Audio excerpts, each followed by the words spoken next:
Now we move to House Bill 349, and the prime sponsor is Representative Ladd.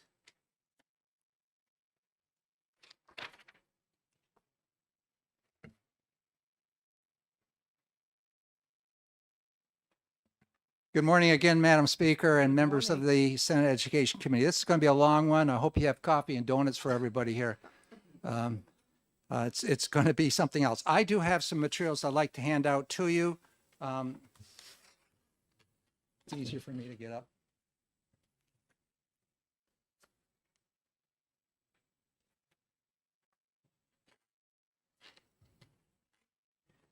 HB 349, which you have before you, is a very unique bill.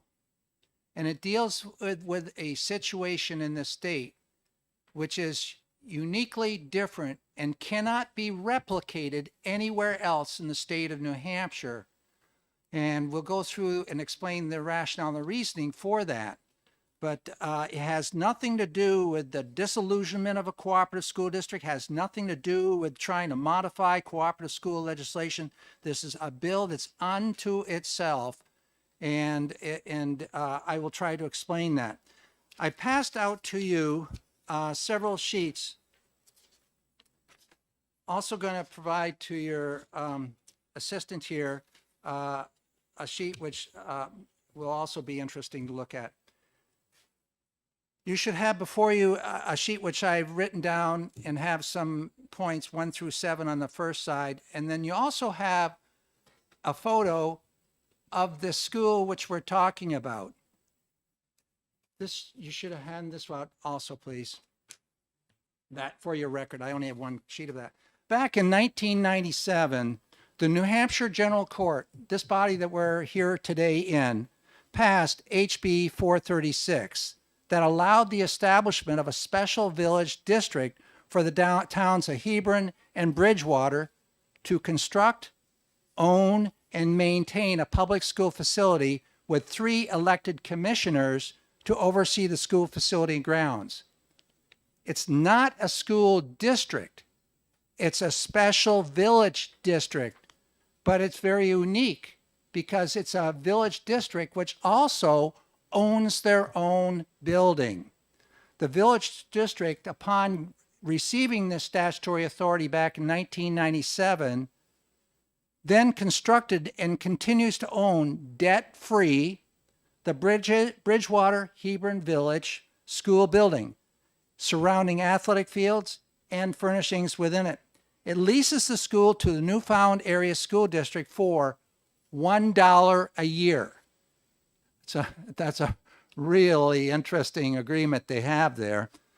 Teachers, staff, and curriculum management are provided by the Newfound Area School District. So we have an independent village district that owns its own school. HB 349 is designed to expand Bridgewater and Hebron's legal status as a village district and explore over a 4-year period the establishment of a 3-town special purpose school district. This is, again, a very unique situation as Bridgewater and Hebron is the only village district that owns its own district, but is not a school district. The goal of this bill is to reconfigure and structure the village district as a K through 8 school district. It's not K through 8 right now. It serves lower grades than that, K through 6, I believe, or 5. They have a school that is ready to be added on to at a minimal cost. And they currently, I would say one of the primary reasons for this bill coming forward to you is the folks in Bridgewater, Hebron, and Groton are primarily concerned about the academic achievement of their kids.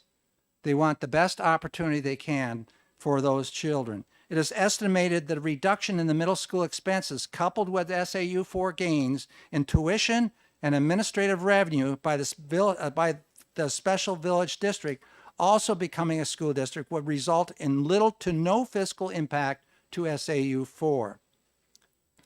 Excuse me for a second. You may not stand. You have to be out in the lobby if there is no seating. Sorry.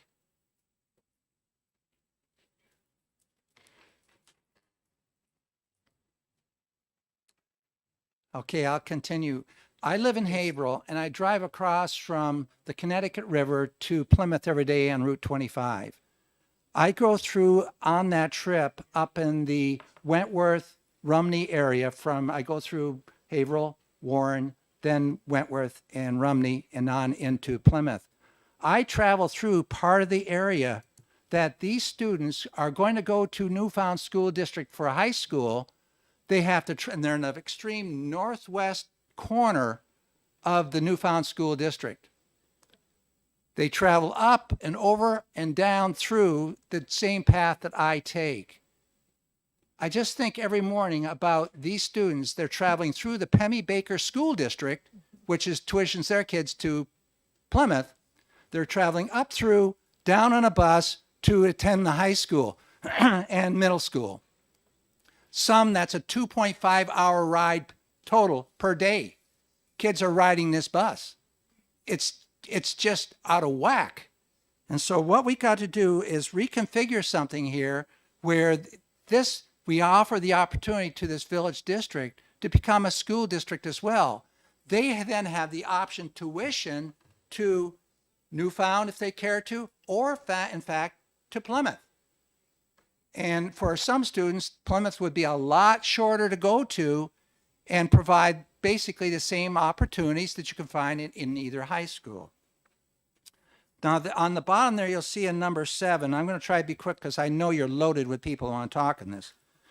The firm of Wadley, Starr, and Peters, that's a Manchester legal firm here, have stated that HB 349 applies to a local situation where a separate municipality owns the building in which children are educated.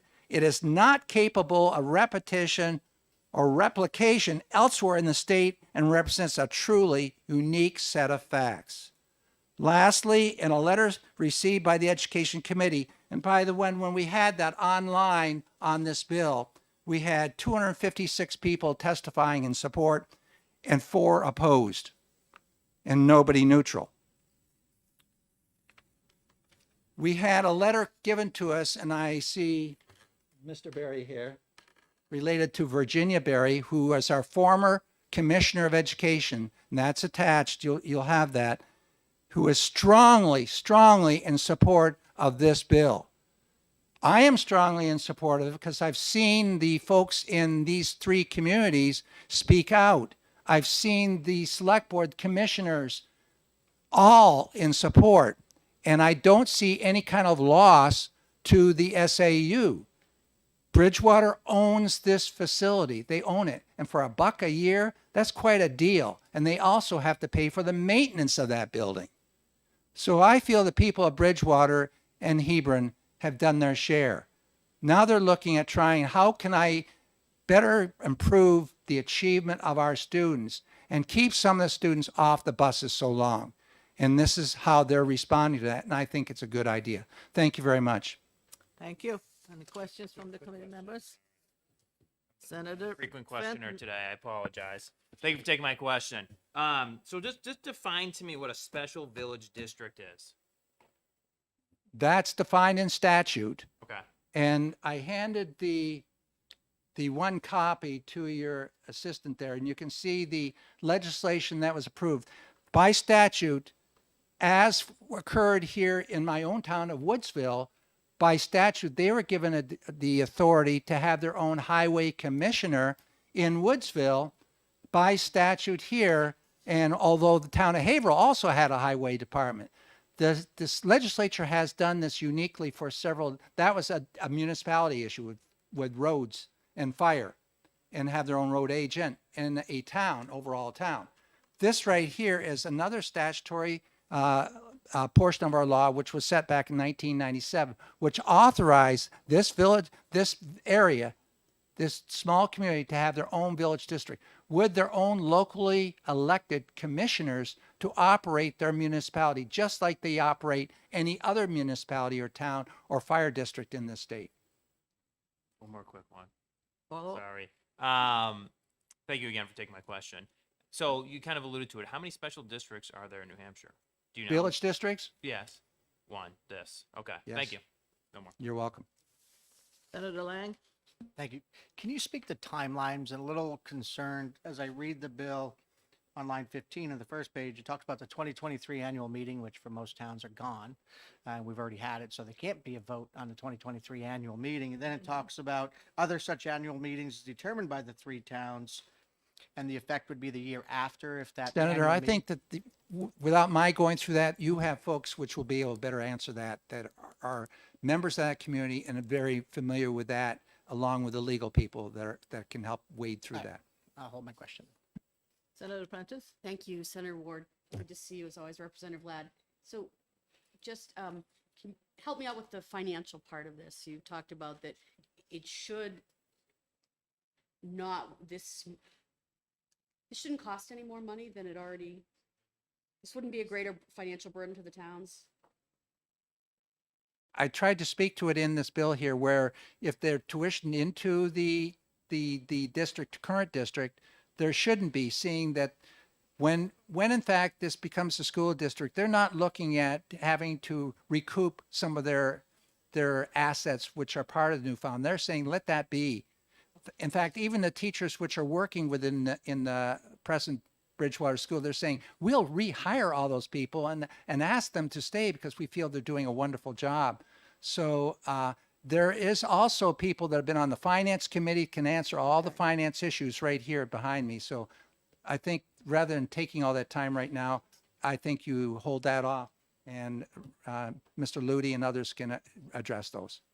Okay, I just saw there was an FN with this and you had talked a little bit about it. I just wanted to clarify. So Yeah. sounds like I'll have some other opportunities. You will, yeah, Thank you. I hope your drive from Lebanon was a good one today. Thank you, Representative Ladd. An old Woodsville resident here. Yeah, we're Yay. North Country. Thank you very much. Thank you. You're welcome. Terry Murphy.